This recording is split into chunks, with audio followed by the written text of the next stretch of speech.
KPBS On Demand is supported by UC San Diego's Art Power, presenting cellist Joshua Roman, performing from his album Immunity, alongside music by J.S. Bach and more, Sunday, June 22nd at UC San Diego's Epstein Family Amphitheater. Reserve your tickets at artpower.ucsd.edu. Welcome to the Parker Edison Project. I'm Parker Edison. For episode 3, I get to sit with a very unique fashion house located in Barrio Logan. So now I basically design and make everything in the studio, right? So I do all the sewing, all that kind of stuff, but we utilize recycled, repurposed, and reclaimed fabrics. Plus, we hear from the creator of Art Rap, Open Mike Eagle. There's something different happening. We need a different thing to call this stuff. And so I started calling my music Art Rap. It's just an attempt to distinguish what me and some other people were doing from what was going on in the mainstream. I really felt like that was necessary at the time. That's next on the Parker Edison Project.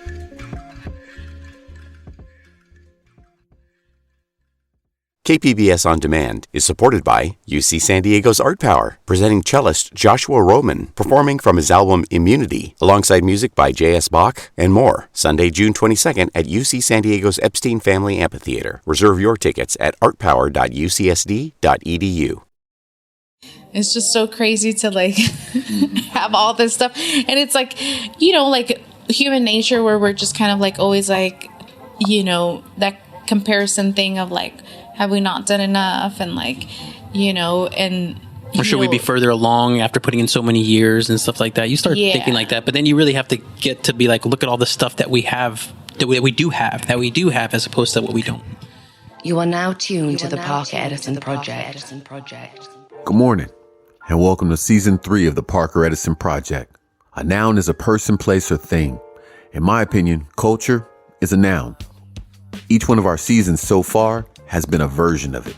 Season 1 was about people. We featured stories that were so riveting, we could just press play and let the magic shine.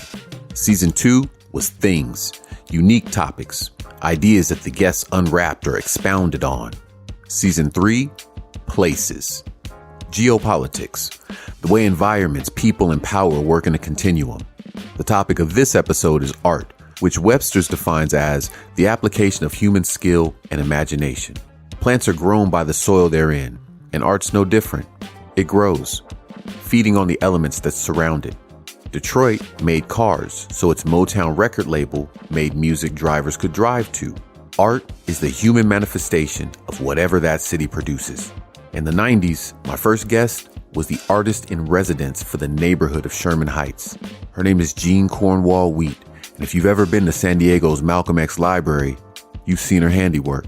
Let's get a professional's definition on art. What's your name and what do you do for a living? My name is Jean Cornwell Wheat. I'm a volunteer grandparent to foster kids for the last 20 years. And I've been an illustrator. I've been a professor at San Diego City College. Basically, I'm an artist. Kooky and crazy. What is art? Life. What inspires you? Everything. I think when you become an artist or interested in art and any of the arts, and not just visual art, but dance, theater, poetry, literature, your eyes open a little bit bigger, a little bit wider, and you take in a little bit more every time you look out and reach for it. So everything inspires me. How would you describe your work?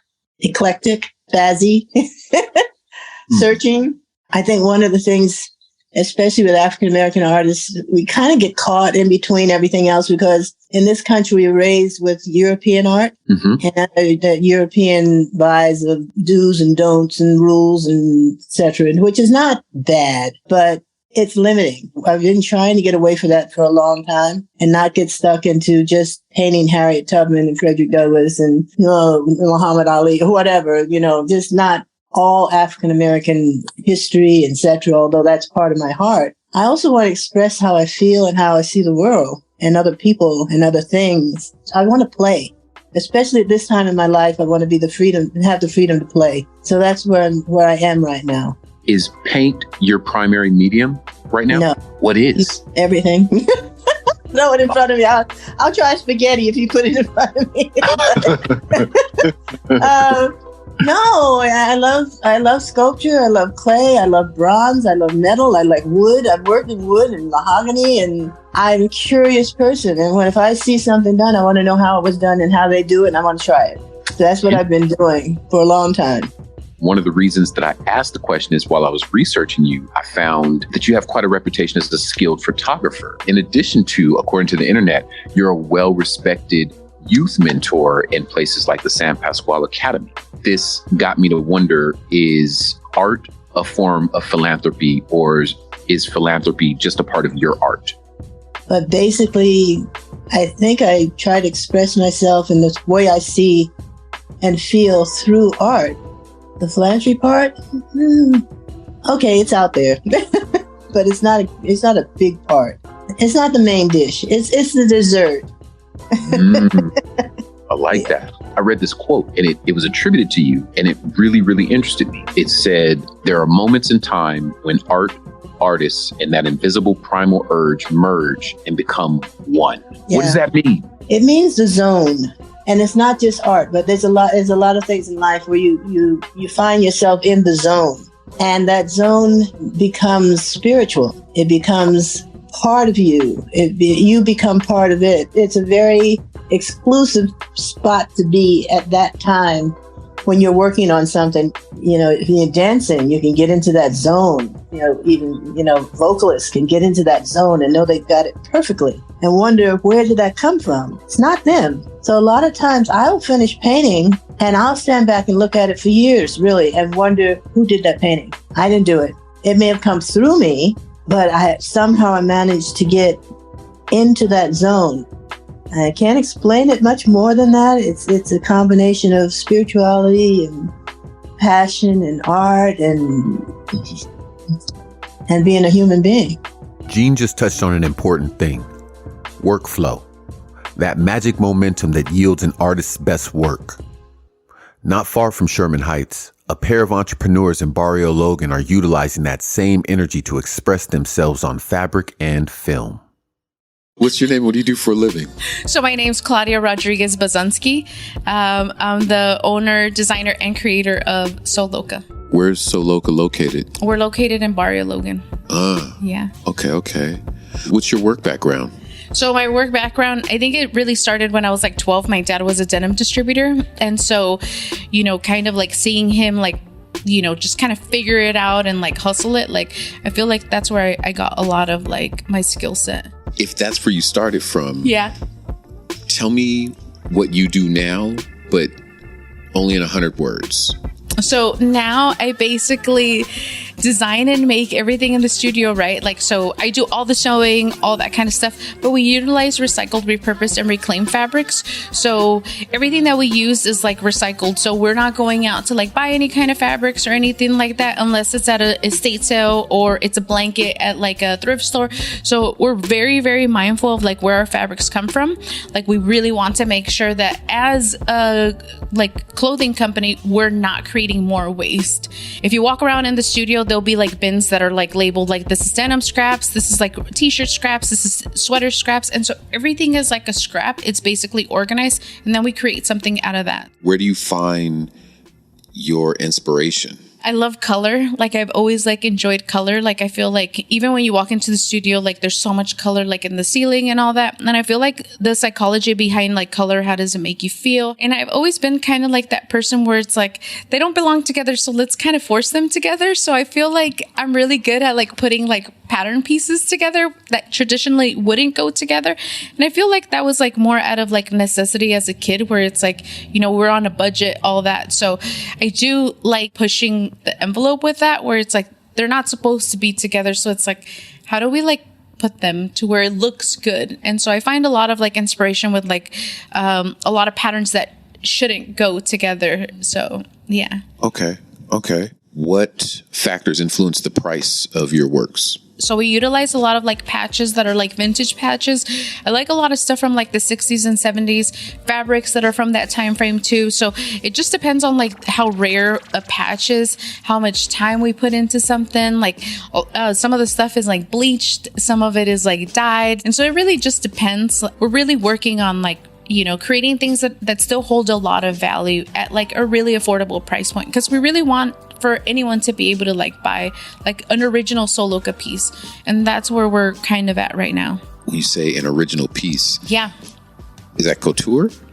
So It is. And so we're more like streetwear, where we want for you to kind of like my whole thing, like my whole style is like, I want to be comfortable, but I also want to look presentable, and like I want to look cute, and I want people to like basically saying a statement with clothes that you don't have to open your mouth to be able to be like, this is how I feel about it. You know, I get a lot of inspo and all that kind of stuff with like mainly like comfort, and then like adding like style to it. That sounds like art.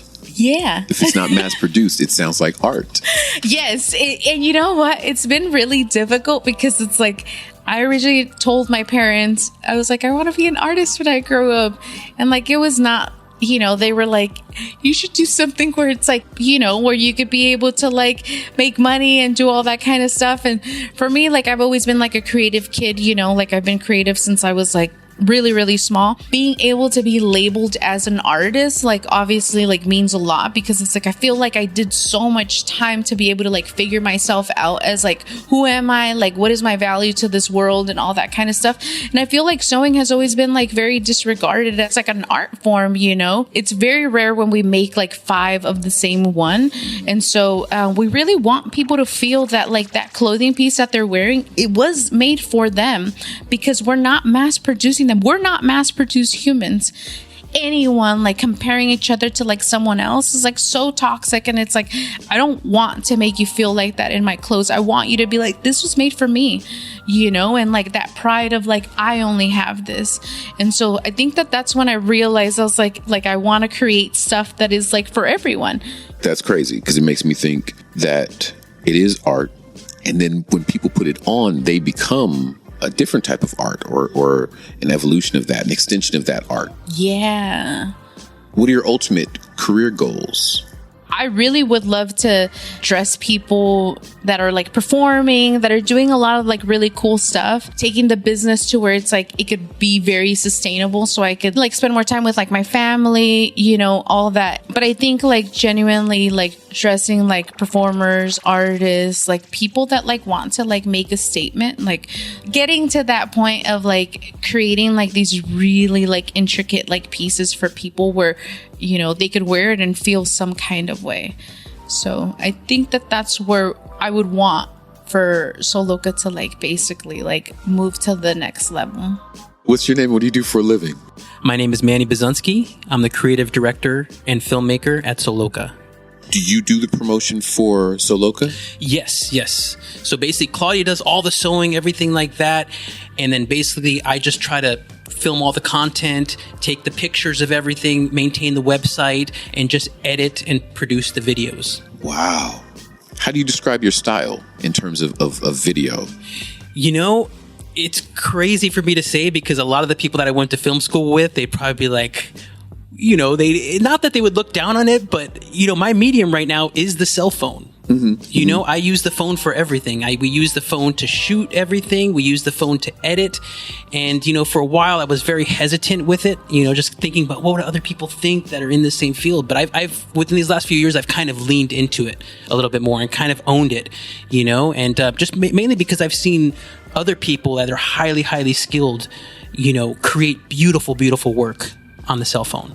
So it's inspired me, you know, and it's just a way for us to be creative every single day and do it efficiently, you know. We could make a video, like have a thought, you know, Claudia usually has like a cool thought. We run in here, we film it. I go by my little room by myself. I edit it on the phone so I'm not disturbing anyone with all like the editing noise. And then by the end of the day, we post it on Instagram. And, you know, you could have 20,000 people immediately see it, you know, and it's that instant reaction of like, wow, we did something creative and we're getting responses. And it's like, yeah, why not? Why not? In general, who are your biggest artistic influences? They're definitely all filmmakers. You know, I would say the surrealism of David Lynch, you know, the independent thinking of Spike Lee growing up in New York, definitely a huge influence. And then also more recently, there's a filmmaker called Sean Baker. He's not as well known, but he created this beautiful film called Tangerine. And he shot it all on iPhone 5s. You know, and he has just such an authenticity to his films and everything like that. And the fact that he was just able to create such a masterpiece using nothing but the phones, I mean, it not only sparked something in me, but I know it sparked something in a bunch of other people too. And he influenced the whole generation. And I'm just waiting for that first, Oscar nominated film or whatever, filmed all on cell phones and everything. And maybe people won't poo-poo it as much, Yeah. Fair. And shout out iPhone 5. I got 2 of those joints. Right. Exactly. I do the 5S. Yeah. I'm faithful. That's what he shouted out, 5S. Hey, faithfully. Manny, what's your dream project? I would love to do a Soloka documentary called Skills Pay Bills. I know we do little clips and everything like that, but just like a full documentary of us, trying to break through to that next level, trying to work on a project, trying to do something like that. Just something where we just really take what we're doing here in these small clips and just make it into something bigger that we could show at a film festival. Sheesh. Okay.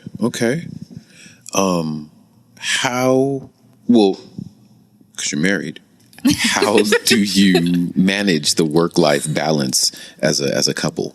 I don't think we have it quite figured out yet. So I don't want to give any pure advice because we are in the process of really kind of getting out of that mindset of just like embracing that we're just workaholics. Yeah. And we've ran on that for so many years, and it's helped us in some ways, but we see that eventually you run out of fuel. Yeah. So it's not a very sustainable mindset. Mm-hmm. We want to keep it growing. We want to keep always thinking about the business and putting in effort.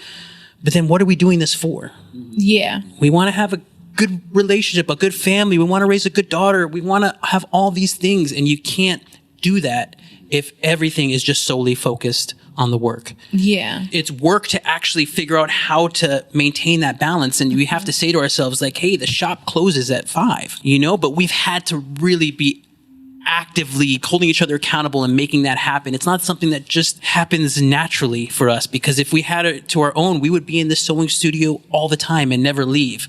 But we do get burnt out, and we don't want to get burnt out. Right. Yeah. That's a high price to pay for success. Burning out. Yeah. What's your least favorite part of owning a business? Anything non-creative. Yeah. The admin stuff, balance sheet, all Taxes. That stuff. It's stuff that we would put off and procrastinate with, but it has to be done. It's part of we can't have a business without it. But it's anything that's non-creative, it just takes a lot to do it, out of us, but we have to realize that not everything can be totally creative with it. Like it in the business part of it, we have to sell everything that we make. Yeah. We have to, and it has to be profitable, and we have to make sure that we can have stuff for our daughter, because this is both of our lives. So there's no extra income coming from anywhere else but the shop. Yeah. So we have to treat it like a business, even though it makes us hurt inside a little bit. Yeah. You have a 10-year-old daughter? Yeah. Do you think you're raising an artist? Yeah. Yes. For sure. Yeah. For sure.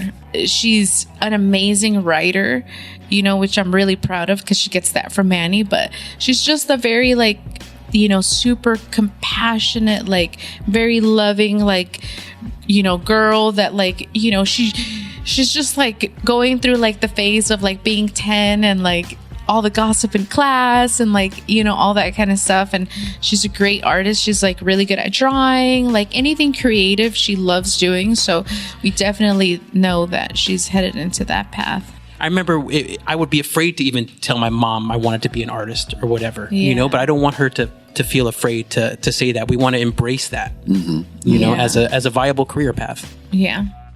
Soloka is an art house, and wares of their garments are the canvases.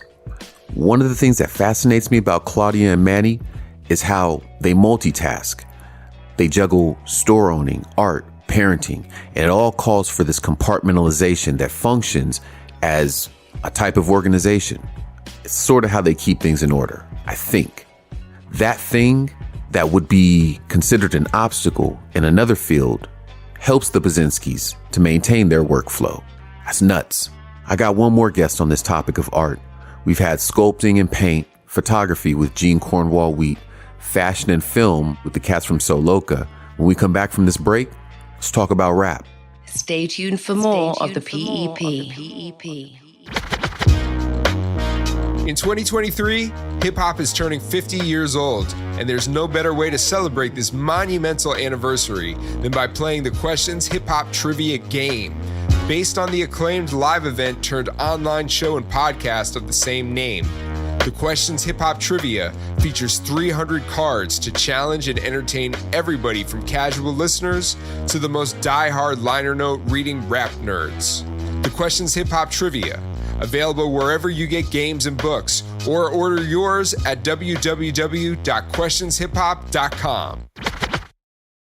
KPBS On Demand is supported by UC San Diego's Art Power, presenting cellist Joshua Roman, performing from his album Immunity, alongside music by J.S. Bach and more. Sunday, June 22nd at UC San Diego's Epstein Family Amphitheater. Reserve your tickets at artpower.ucsd.edu.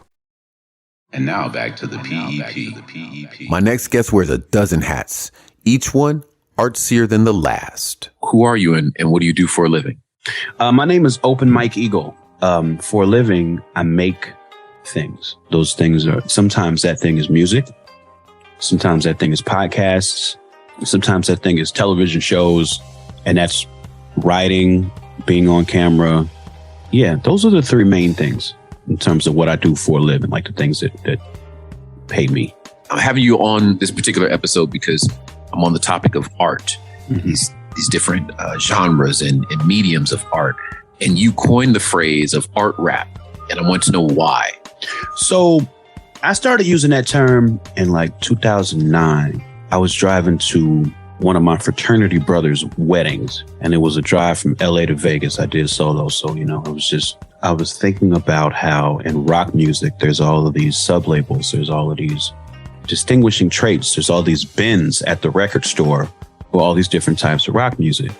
You could have bluegrass, you could have punk, you could have heavy metal, and you could have art rock.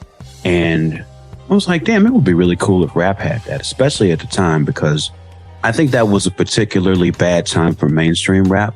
It was very homogenous. It was about to get weird, but it hadn't yet. So it was just super boring, I felt like. And there was music that people, or me and people who I would consider peers, Serengeti, Shabazz Palaces, Danny Brown was coming around that time. I was like, there's something different happening. We need a different thing to call this stuff. And so I started calling my music art rap as just an attempt to distinguish what me and some other people were doing from what was going on in the mainstream. I really felt like that was necessary at the time, like mostly for consumers, like not really for us, but just so people could know that when they stumbled into this corner of rap, that they should expect to be hearing something different. That makes a lot of sense, man, especially even with those names you just mentioned, like Shabazz Palaces is a perfect example of that. Makes total sense. What's the criteria if I want to be a qualifier? See what I did there? If I want to be a qualifier. That's been the funny thing over the years. That's been hard to define. I think one of the reasons that maybe art rap was not the best label is because something in that implies that there's going to be some aesthetic similarities between acts in that subgenre. And that's not true. If you look at the modern day people who get labeled art rap, it would be like myself, Billy Woods, Quelle Chris, Rap Ferreira. But we all make very different music from each other. Like we all complement each other well, I think, because we all kind of come from the same home planet, but like we don't do the same thing. So what I'm really starting to understand is the actual list of character traits that I'm trying to say we are this. It's really mostly about being like fiercely independent and making a lot happen without a lot of resources. It's about not having a machine, and it's about like making music with an urgency of like survival and continuing to put all of your chips on yourself and whatever you decide your sound is. Like that freedom is really like what makes me feel kin to other rappers. It's almost the tools that you're using are almost like a defining factor. And the tools that we don't have access to. And how we make it happen without any of that. That's almost the core of rap itself though, right? Like that's the lack of instruments. Okay. Which makes me wonder if that's part of the criteria then. So are most of the early acts like the Schoolie D's, even maybe the Sugar Hills, do they fall into art rap for that? Probably not.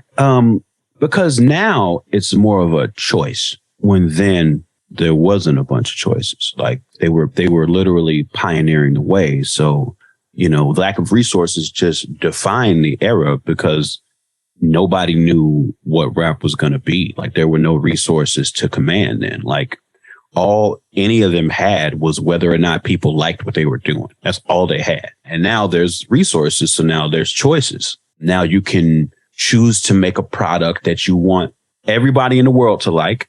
And if you succeed at that sort of thing, then you can get a lot of resources behind you because there's a lot of entities that would like to make money with you. But if you're making something unique, if you're making something that it's meaningful to you, and that's the chief factor, then that's a choice.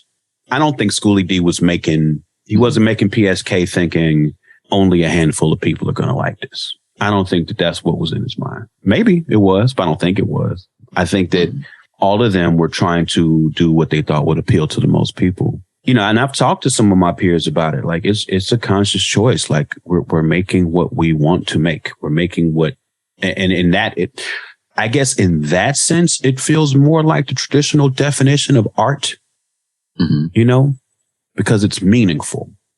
It's because it's what I want to hear. It's because this is the music that I want to contribute to the world as a creator. There's no sense that 10 billion people are going to like it, even though I'd love if that was the case. Right. That's not the center goal. Can't be. I'm personally not equipped to operate that way. We'll come back to that because that's an interesting point. Who's on your art rap Rushmore right now? Serengeti, Doom, 2, Prince Paul, 3, and me. Oh, that's my Rushmore. I'm not mad at that. Got to big up yourself. I'm always like really amazed at the variety of things that show up on your radar and that you mention, even that you reference in your work. And I was wondering, how do you stay so tuned in to pop culture? So I just have been a very active consumer of pop culture and entertainment for as long as I can remember. In that, I feel like it's easy to stay somewhat in tune, just because I like watching TV. I like watching movies. I like reading comics. I used to like reading real books a lot. I haven't done that so much lately. So I think there's just an essential curiosity that I've always had. And I've often fed that curiosity with media, and for me, like rap is always this cool opportunity to like point out the things that have stuck with me that my brain won't let go of. And I feel like rap's a good place to put that stuff, that comes out and it's really endearing because you're often mentioning these things that are like ubiquitous, like they're not everywhere. And so it makes it real personal. We'll be like, oh shit, yo, he said da, da, da, da, da. Are you ever worried that you'll go over listeners' heads? I'm not worried about it. It's just a fact of life. Like I am about to be 42 years old. I grew up in Chicago in the 80s and I went to Southern Illinois University in the late 90s and early 2000s. And I've lived in LA ever since then. I don't want to say it's like a unique life, but every person's life is very unique. And in that sense, like I can only really discuss things that I know about or have experienced. And just mathematically, right? Not everybody's going to have experienced the things that I've experienced. But since I value very much staying true to that, that means I'm going to say things that not everybody understands. And I just kind of have to have an awareness of that unless I want to do my thing in some new way. The things that I'm referencing, even if, like you said, they're not ubiquitous, they are real to me. They meant something to me. And that alone is enough of a reason for me to invoke anything. I love that. And I love the way it manifests, not just in your lyrics, but in your actions. You jump into these different genres, just like you were mentioning. It might be the space of TV or podcasts or battle rap. It's in a comedy. And I'm just kind of curious, do you have a favorite medium? I think it is still rap music. I think that's still my favorite thing to make? Started cooking in the pandemic. I like cooking too. I've grown an affinity for that. And it's nice to have something that I can enjoy making that's not tied into my income. You know, I started building computers in the pandemic too. And I found that very satisfying. But again, it's like just a personal sort of satisfaction, not like I'm building the best computers in the world. You know what I'm saying? It's just like, this is a nice way for me to like put a puzzle together that's going to increase my capacity. But it's also like a very zen activity. Like you can put something on in the background, music, whatever, and you're just tinkering with this thing, putting it together. And then at the end of a couple hours, you press this power button and then there's a computer. You know what I'm saying? Like, I just found it very soothing. Fair enough. I'll take your word for it, man. I'll take your word for it. And actually, speaking of weird stuff, I need to settle an argument. Your newest project is called a tape called Component System with the auto reverse. And me and my homeboy have been arguing for, a little while now on whether or not that's a nod to A Tribe Called Quest, whether that title. It is certainly an invocation. It is not completely a nod, because all of my album titles in my heart are these long sentences. But certainly calling something a tape called Components, it's certainly using the grammar of A Tribe Called Quest. I'm not necessarily trying to say this album relates to A Tribe Called Quest, but certainly the grammar of a thing called thing, right, is informed by a tribe. And the vibe throws me back into that season as well, man. If I look at where I was aiming, the colors that I was attempting to paint with, that is certainly the goal. It's just that I would never, I wouldn't even know how to really, Midnight Marauders is my favorite rap album of all time. It might be my favorite album of all time, but it's certainly my favorite rap album of all time. And so in my mind, in my heart, that level of painting with those colors is untouchable. So I wouldn't call that what I was attempting to do, but certainly I hope to move in the honor of that, in the grace of that sort of expression with those colors. Yes, sir. That's honorable. That's honorable. This is a two-part question, and I actually got a chance to interview you, and it was real impromptu. You're playing a show here in San Diego. It's a Sleep Better. It's very unorthodox. Oh, yeah. And I was able to get a quick interview with you, and I got a recording of the performance. You told me that you were like, you can use whatever you want from this performance. Before I do jump into that, where should listeners go to stay up on what you're doing? MikeEagle.net is the website. I have up until this point been very active on Twitter. We'll see how that goes. Yeah, I'm at Mike_Eagle on there until it all burns down. Hey, and with that, could you please do me the favor of introducing the song? This is the first song that I ever wrote that in my mind, right after I recorded the demo, I was like, this is a hit. It was from my 2014 album Dark Comedy. It's produced by PG-13. The song is called Qualifiers. Hey guys, hey.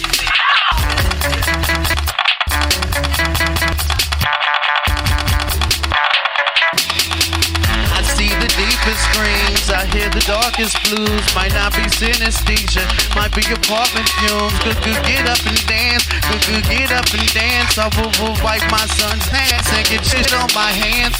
He get in my car and be like, Daddy, play some bus drive. But why the fuck you take 2 lines to do a 1-liner? And why you take 3 beats to do a 2-step? 6 days, I got 2 left. So I take 5, they boot back and make jazz jokes. So I'm flat broke, mad at lost in that black smoke.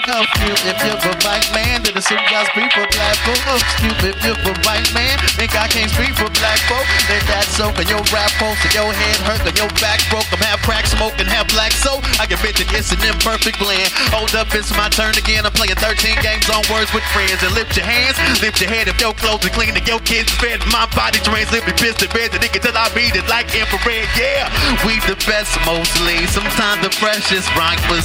We the tightest kinda. Respect my qualifiers. Respect my qualifiers. Respect my qualifiers. Respect my qualifiers. Respect mine. We the best mostly. Sometimes the freshest rhymers. We the tightest kinda. Respect my qualifiers. Respect my qualifiers. Respect my qualifiers. Respect my qualifiers. Respect mine. They say they looking for me, but I don't wanna hit it. You can find me get your Park District balance tipping. With my head disheveled and my sneakers scuffed. Or use your GPS and get your Sally features up. I went to Africa, they played me on the radio. And then I weird the people out, yeah, maybe so. Cause all they knew was jive, and all I do is ride. And the bright green light makes the program director lose his mind. He said, what type of rap is that? Ain't no bitches, hoes, and I ain't even being funny. Homie didn't know. Should've said it's whimsical, like Serengeti taught me. My thoughts are very lofty. Response time is very faulty. I'm far too young to lead and way too old to die. I ain't play Call of Duty, smoke you in golden eye. RPG bold to die. Take PG Kobe tie, PG-13 Cobra Kai, BPG Luke Robitaille. We the best mostly. Sometimes the freshest rhymers. We the tightest kinda. Respect my qualifiers. Respect my qualifiers. Respect my qualifiers. Respect my qualifiers. Respect my. We the best mostly. Sometimes the freshest rhymers. We the tightest kinda. Respect my qualifiers. Respect my qualifiers. Respect my qualifiers. Respect my qualifiers. Respect my. I didn't write the words they hear me singing. I didn't sing the line before this one. And you were not the one I was addressing. That person took a train to Africa. And simultaneous events don't happen. We're isolated temporarily. And the part is never called the whole thing. So it bothers us to know it's so. Thanks for stopping in. Parker Edison Project is produced and hosted by yours truly, Parker Edison, and the good people at Platform Collection. Be sure to subscribe and catch the next episode on Apple, Spotify, or wherever you get your podcasts. If you have any comments or questions, visit theparkeredisonproject.com and please leave a review so people can see what you think of the show. My guy, Chris Reyes, is our head editor. Adrian Villalobos is media production specialist. Lisa Jane Morrisette is director of audio programming and operations, and John Decker is senior director of content development. This programming is made possible in part by the KPBS Explore Content Fund. Hey, I love saying that because it reminds me of Sesame Street. Seriously, y'all stay safe out there. KPBS On Demand is supported by UC San Diego's Art Power, presenting cellist Joshua Roman, performing from his album Immunity, alongside music by J.S. Bach and more, Sunday, June 22nd at UC San Diego's Epstein Family Amphitheater. Reserve your tickets at artpower.ucsd.edu.